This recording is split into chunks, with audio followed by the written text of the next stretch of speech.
Bienvenue pour vivre cette nouvelle séquence des paroles de la vie éternelle avec Marc Joseph. Nous sommes aujourd'hui le 1er février 2024. Déjà, le mois de janvier est terminé. Nous sommes au 1er février 2024.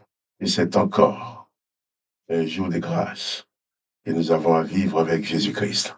Car dans la présence de Jésus-Christ, chaque jour est un jour de grâce.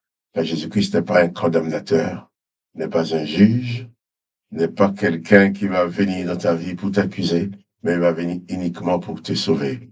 Et si Jésus-Christ est dans ta vie, chaque jour est pour toi un jour de grâce. Parce que quand Jésus-Christ est présent, il est présent dans toute la plénitude de sa grâce. Donc, ce jour du 1er février 2024, c'est pour toi un jour de grâce et de victoire. Parce que si Jésus-Christ est dans ta vie, quoi qu'il arrive, il te conduira toujours à la victoire. Des fois, tu peux avoir l'impression d'avoir perdu. Tu peux avoir l'impression que l'ennemi a gagné. Tu peux avoir l'impression que l'adversaire a gagné. Mais c'est faux. Parce que Jésus-Christ est dans ta vie. Il te trouvera toujours la porte de sortie. Prenons l'exemple lorsque Jésus était sur la terre, parce qu'il avait annoncé aux hommes les paroles de la vie éternelle. Il avait voulu implanter dans la vie de l'homme l'espérance de la vie éternelle. Eh bien, à cause de ça, les serviteurs de l'Éternel des armées l'ont mis à mort. Ils l'ont maltraité, ils l'ont torturé, ils l'ont accusé avec des mensonges. Et ils l'ont obtenu que Pilate, après avoir déclaré Jésus non coupable, les chefs de l'époque, les chefs religieux ont obtenu qu'on leur livre Jésus. Hein? Ils ont obtenu qu'on les livre Jésus pour le crucifier, mais ils n'ont pas voulu le faire parce ils n'ont pas voulu se mouiller dans la condamnation. Ils veulent la mort de Jésus, mais ils l'ont laissé aux autres de le faire. Pour dire qu'ils ont les mains pures, l'hypocrisie absolue. Donc, ils ont poussé le peuple à demander la mort de Jésus. Ensuite, c'est les Romains qui ont crucifié Jésus-Christ. Parce que les chefs religieux de l'époque l'ont exigé à Pilate. Et Pilate, eh bien, n'ayant prenant pas sa responsabilité, a déclaré Jésus non coupable et néanmoins l'a livré pour être crucifié. Hein? Et donc, Jésus-Christ, dans ta vie, et même ces gens-là qui ont crucifié Jésus, qui ont menti, qui ont accusé Jésus, Jésus ne les a pas condamnés. Il ne les a pas maudits. Il a dit, Père, pardonne-leur. Donc, c'est pour dire que, quelle que soit la situation de ta vie, quels que soient les gens de vie que tu mènes, si tu reçois Jésus dans ton cœur aujourd'hui, chaque jour deviendra pour toi un jour de grâce, de bénédiction et de victoire à cause, je dirais plutôt grâce à cette présence de Jésus-Christ dans ta vie. Donc ce jour pour toi, je ne connais pas les événements que tu as à vivre, je ne connais pas les difficultés que tu as affrontées, mais je connais une chose, c'est que Jésus-Christ a dit, je suis avec toi tous les jours jusqu'à la fin du monde. C'est valable pour toi personnellement. Jésus-Christ est avec toi. Donc si Jésus-Christ est avec toi, c'est pour toi aujourd'hui un jour de grâce, un jour de grâce et de victoire. Je vais prier avec toi, comme Jésus a dit que nous pouvons demander au Père, si nous demeurons, excusez-moi, en lui, et si les paroles de Jésus-Christ demeurent en nous, il dit dans Jean chapitre 15, nous pouvons demander au Père ce que nous voulons et il nous sera accordé. Je parle très mal ce matin, mais vous me pardonnez. Donc, Jésus-Christ dit que tout ce que tu demanderas au Père en son nom, il le fera, afin que le nom du Père soit glorifié. Alors je vais prier avec toi. Je ne connais pas ta situation, mais toi tu le connais, mais Jésus-Christ le connaît également. Jésus-Christ te voit là où tu es actuellement. Donc, je vais prier. Toi, si tu es malade, pose ta main là où tu as mal. Jésus a dit, on ne posera les mains. Je ne suis pas là pour me poser les mains à moi sur toi, mais pose ta main. Il y a les mains de Jésus-Christ qui va se mettre sous ta main pour te guérir. Seigneur Jésus, je te prie pour mon frère, pour ma sœur qui regarde cette vidéo. Je ne suis pas à côté de lui, à côté d'elle, pour faire les choses. Mais avec toi, Seigneur Jésus, il n'y a pas de distance. Le temps n'existe pas, la distance n'existe pas. Alors, au nom de Jésus-Christ, je commande à ce que toute maladie quitte ton corps maintenant. Reçois cette guérison dans le nom de Jésus. Quelles que soient les difficultés que tu as traversées dans le nom de Jésus-Christ, j'ordonne que tu puisses avoir la victoire. J'ordonne à l'ennemi de lâcher prise. Ceux qui se dressent contre toi dans le nom de Jésus, je les ordonne de reculer maintenant. Je proclame que toutes leurs actions contre toi n'auront aucun effet sur ta vie, parce que ta vie est placée sous la protection de Jésus-Christ. Jésus dit, je suis avec toi jusqu'à la fin du monde. Seigneur Jésus, tu l'as dit, nous le croyons. Je sais que tu es avec mon bien-aimé. Tu l'accompagnes maintenant en toutes choses et tu lui assures la victoire. Et dans toutes les circonstances, Seigneur, que tu puisses le conduire, le guider et lui donner, Seigneur, d'avoir le dessus sous les actes de l'ennemi. Merci, Papa, parce que c'est toi qui bénis, c'est toi qui guéris, c'est toi qui sauves, c'est toi qui donnes la victoire à mes bien-aimés. Dans le nom du Seigneur Jésus-Christ. Amen, amen. Avant de lire un passage de l'Évangile avec toi qui parle justement de la bonté de Jésus-Christ, des œuvres de Jésus-Christ pour nous, je t'invite à collaborer avec moi pour la propagation de ce message en partageant cette vidéo. Toutes les vidéos que tu vas recevoir, en les partageant avec la famille, tes connaissances, d'autres personnes, pour faire connaître la chaîne. Et de cliquer aussi sur j'aime pour que la vidéo puisse être proposée à d'autres personnes qui ne nous connaissent pas. Là, tu deviendras mon collaborateur, ma collaboratrice. Et la collaborateur dit, Seigneur Jésus, pour la propagation de sa parole. Alors, je t'ai dit surtout, n'oublie pas que Jésus-Christ est avec toi. Donc, pas de panique. Bannis la panique, bannis la peur, la déprime, le découragement. Tu bannis tout ça dans ta vie, quoi qu'il puisse arriver. Fais connaître tes besoins à Dieu le Père dans le nom de Jésus-Christ. Et Jésus-Christ te répondra toujours. Afin que son nom soit glorifié. Je vais lire avec toi maintenant ces passages de l'Évangile. Dans l'Évangile de Jean, chapitre 6, nous avons lu hier le verset 37 qui dit « Tout ce que le Père me donne viendra à moi et je ne mettrai pas dehors celui qui vient à moi. » C'est ce que Jésus-Christ dit. Mais avant de continuer, je vais préciser quelque chose. Il ne faut pas vous étonner que je vous dise des choses complètement différentes de ce que vous avez l'habitude d'entendre dans les religions. Parce que mon but, le but de ces émissions n'est pas de t'installer dans la religion, c'est de t'installer en Jésus-Christ. Donc, il ne faut pas t'étonner s'il dit des choses qui vont à l'encontre des dogmes de la religion. Mais je vais lire seulement les évangiles, je vais citer seulement les textes de l'évangile. Quelquefois, vraiment, c'est un texte de l'Ancien Testament, puisque c'est pas ma spécialité. Ma spécialité, c'est l'évangile de Jésus-Christ. Dans l'Ancien Testament, je ne trouve pas le salut. Je ne trouve pas le salut. Il n'y a aucun moyen de salut dans l'Ancien Testament. Il n'y a que Jésus-Christ. Or, mon but, c'est que je sois sauvé, que toi, tu sois sauvé. Donc, je ne suis pas là pour te dire tout ce que tu as l'habitude d'entendre, mais pour te dire seulement ce qui est écrit. Et que ceux d'entre vous, d'entre nous, qui veulent comprendre, comprennent, et qu'ils parviennent à une pleine libération dans le nom de Jésus-Christ. Je vais lire ce texte. Je prends quand même le verset 37, Jean 6, 37. Tout ce que le Père me donne viendra à moi, dit Jésus, et je ne mettrai pas dehors celui qui vient à moi. On en a parlé hier, mais Jésus-Christ dit, quelles que soient les circonstances de ta vie, quelle que soit ta situation, quel que soit le mal que tu aies pu commettre, si tu viens à lui, il ne te mettra pas dehors. Au contraire, il te délivrera de tous les maux, il te délivrera de tous les péchés, de tous les fardeaux, de les condamnations que tu as sur ta vie. Celui qui vient à Jésus-Christ, Jésus-Christ ne le mettra pas dehors. C'est sa parole. Donc, que tu sois, que les autres te qualifient de bon ou de mauvais, viens à Jésus-Christ.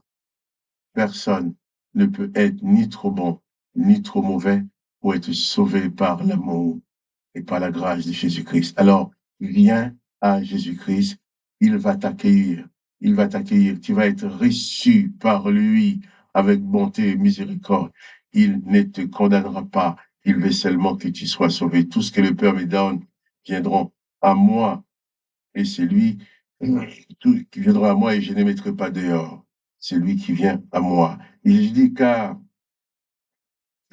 je suis descendu du ciel pour faire non ma volonté, mais la volonté de celui qui m'a envoyé. Jésus n'est pas venu pour accomplir sa volonté en tant qu'un homme, il vient pour faire son affaire, mais il est venu pour accomplir la volonté du Père qui lui a envoyé. Et là, Jésus va nous parler de cette volonté du Père. Et c'est important. Hein. Souvent, quand nous prions, nous disons, Seigneur, dans notre Père, que ta volonté soit faite. Et souvent, nous disons, dans nos épreuves, nos misères, nos souffrances, eh bien, que la volonté de Dieu soit faite comme si ça avait été la volonté de Dieu, qu'il soit dans la misère, dans la souffrance. Jésus parle de la volonté de Dieu. Et là, écoute bien, la volonté de Dieu pour toi. Oh, la volonté du Père qui m'a envoyé, je n'ai rien de tout ce qu'il m'a donné, mais que je les ressuscite au dernier jour. La volonté du Père pour toi, c'est que tu ne sois pas perdu. Et de plus, non seulement que tu ne sois pas perdu, la volonté du Père, c'est que même la mort ne puisse parvenir à avoir la victoire sur ta vie. Que même la mort ne puisse te vaincre, puisque Jésus dit que la volonté du Père, c'est qu'il te ressuscite. Même la mort ne peut pas t'abattre. Hein? Or, je lis verset 39, Jésus dit, or la volonté du Père qui m'a envoyé, c'est que je n'ai peur de rien de tout ce qu'il m'a donné, mais que je les ressuscite au dernier jour. Jésus-Christ dit qu'il ne mettra pas dehors tout ce que le Père lui donne, viendront. Tout ce que le Père me donne viendront à moi, et je ne mettrai pas dehors celui qui vient à moi. Et maintenant, il dit, la volonté, il est venu pour faire la volonté du Père. Et la volonté du Père, c'est que tu sois sauvé. La volonté du Père, c'est que Jésus, c'est qu'aucun de nous soit perdu. La volonté du Père, c'est que tous ceux qui viennent à Jésus-Christ, quelle que soit leur situation, soient sauvés. Et il dit bien, ensuite, je les ressusciterai. Les hommes peuvent vouloir nous donner la mort pour nous vaincre, mais Jésus dit qu'il nous ressuscitera de la mort. Si tu te mets en Jésus-Christ, tu te places en Jésus-Christ, même la mort n'aura aucune victoire sur toi. Jésus dit, je les ressusciterai. Et comme j'ai dit tout à l'heure, souvent on nous explique pas les choses. On nous explique souvent des choses, même pour nous empêcher de comprendre notre situation, de comprendre Jésus-Christ. Dans le livre de la Genèse, chapitre 6, au verset 7, l'Éternel des armées, en pleine déception par rapport à son œuvre, va dire qu'il se répand d'avoir fait l'homme, parce que l'homme est exactement comme l'Éternel l'a fait. L'Éternel ne s'est pas repenti de ce que l'homme est devenu, mais il s'est repenti. Il s'est repenti d'avoir fait l'homme. Et il dit qu'il exterminera de la face de la terre l'homme qu'il a créé, parce qu'il s'est repenti de l'avoir fait. Donc cette œuvre de l'Éternel, pour l'Éternel, son œuvre n'était pas une réussite. Il a eu du regret, il s'est repenti. Il dit qu'il exterminera l'homme qu'il a créé. Et Jésus vient dans ce monde destiné à l'extermination pour dire, eh bien, moi, je le ressusciterai. Tu détruiras l'homme que tu as créé. Jésus dit, mais moi, je le ressusciterai. Tous les hommes, tous ceux qui viennent à Jésus-Christ, Jésus dit, la volonté de son Père, qui n'est pas le condamnateur, et que tous ceux qui viennent à lui soient sauvés, il dit qu'il les ressuscitera. Demain matin, nous allons revenir sur ce même texte. Il y a beaucoup de choses à comprendre, car souvent nous plions sous le poids de nos péchés, de nos condamnations, disant c'est notre faute. Mais non, de toute façon, tu étais obligé de pécher, parce que tu es né sous la condamnation. Et ensuite, l'Éternel a donné la loi pour condamner. La loi n'était pas là pour sauver. La loi a été donnée pour juger et pour condamner. Et il ne peut pas exister un homme sur la terre qui dit qu'il n'a jamais péché, puisque tu as été condamné avant d'avoir péché. Puisque quelqu'un qui naît maintenant, qu'il pêche ou qu'il ne pêche pas, il mourra, il subira cette peine de mort que l'Éternel a prononcée sur l'humanité. Donc tu es déjà condamné. Le péché ne sert qu'à t'installer dans cette condamnation, afin que tu puisses dire, comme les religions nous enseignent, que tu mérites bien cette condamnation. Mais non, même celui qui t'a fait s'est repenti de t'avoir fait comme tu es. Donc, Tu commets le péché. C'est ta nature.